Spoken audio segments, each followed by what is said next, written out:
Hello, this is Michael for Road to the Illuminati, Pulse of Consciousness. Conscious citizen of the world, 33 years young, now 34, present and accounted for. Today I take the time for myself after experiencing extraordinary moments last night. At work, I noticed strange synchronicities in timing, and they continued on my walk home. The power of positivity and its contagious energy was undeniable. You truly receive what you emit, yourself as a frequency shaping the subjective world around you. To move from being unaware to self aware to subconsciously conscious of all consciousness, we must return to our roots, the ultimate bias of life. The meaning of life seems to shift from one reality to another, and in my transformation towards becoming my daily best self, I am attuned to everything surrounding me. Every special, unexplained, seen and unseen phenomenon arises from the same carbon molecule that forms my being. If you shift your perception and imagine reality from a photon's point of view, you give life to matter. Where does the light go when we aren't looking at it? It remains repurposed into another light cone, existing in a denser form of presence. Take the geometric triangle, evolve it into a pyramid. What changes if the depth perception stays the same but the contrast shift? Does it make more com- complex? In a 4D material world, is a 3D image merely flat? The answer is yes. Even dimensions not actively conceived exist within their own framework, where time is neither here or there, altered only when the clock synchronizes with others measuring time in distance faster than light. We can argue by this by adding a new unit of measurement, bending the space-time fabric. Photon-based matter shifting only when current passes through it.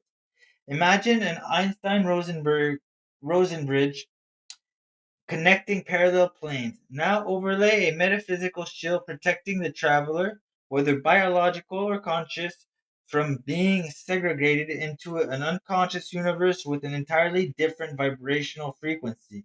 The giving tree is not just a metaphor, it is literally. Recognizing this connection for the first time, I saw the ancient plateaus and two pies as remnant of the original genetic blueprint entering our atmosphere. Trees once towered beyond comprehension, now exist only as mental safe havens, echoes of memory. At the thought of air, water, and trees, the vision linked, the ancient root and cave system forming Earth's vital energy grid.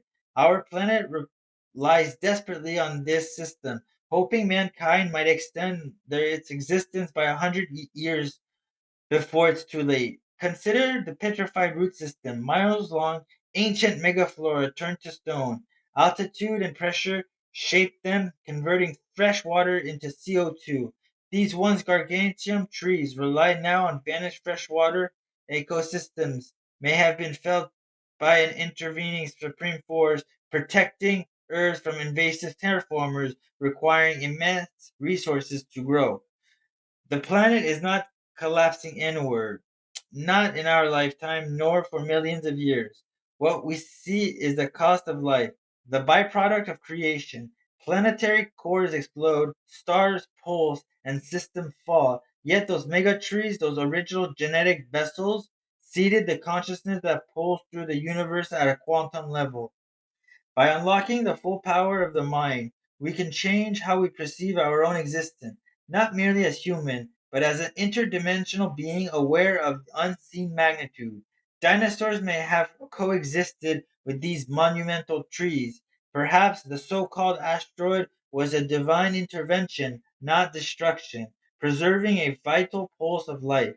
I believe some pyramids were constructed during the epoch and deliberately buried, making carbon dating unreliable.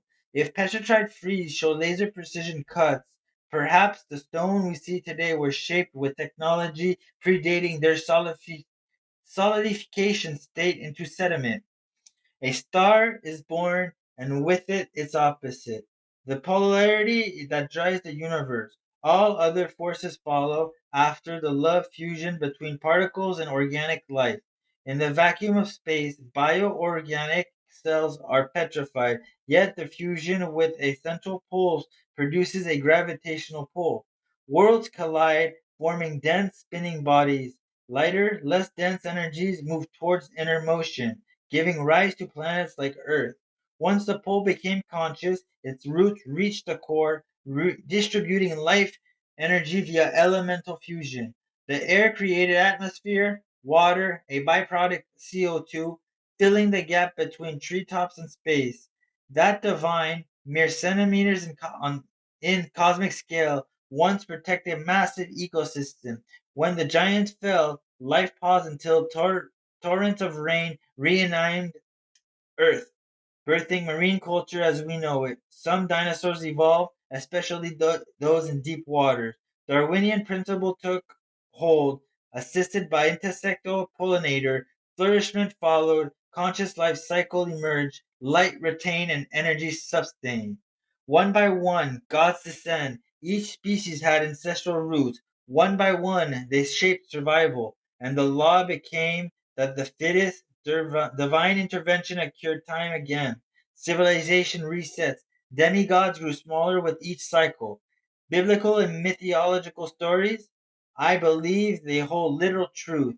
Mystical life is not a fantasy, it is encoded with us. Self sustainability and the visible efforts of light being to preserve, no matter how small or unaware, proves that to be life is to know light, and light shines brightest in those who love longest. Even the tiniest flame, burning with love, carries the strongest force in the universe. Love's polarity has emotional depth. It cannot be replicated. Emotion has consciousness. We are all connected to a collective consciousness. To be aware of it, that is conscious and even subjectively subconscious, is to understand that the meaning of life is to plant the seed of love. By living as the best version of yourself, there is no one right philosophy, but in a world where the power of love sustains all, even those with wealth and influence may in due time awaken. The new age is out of alignment. It's time to repay the borrowed principle, not in a system of give and take, but in relationships that transcend dimensions. Perhaps the dinosaurs were the terraformers. This was Mike, Pulse of Consciousness for Road to the Illuminati. Thank you for listening. Like and subscribe.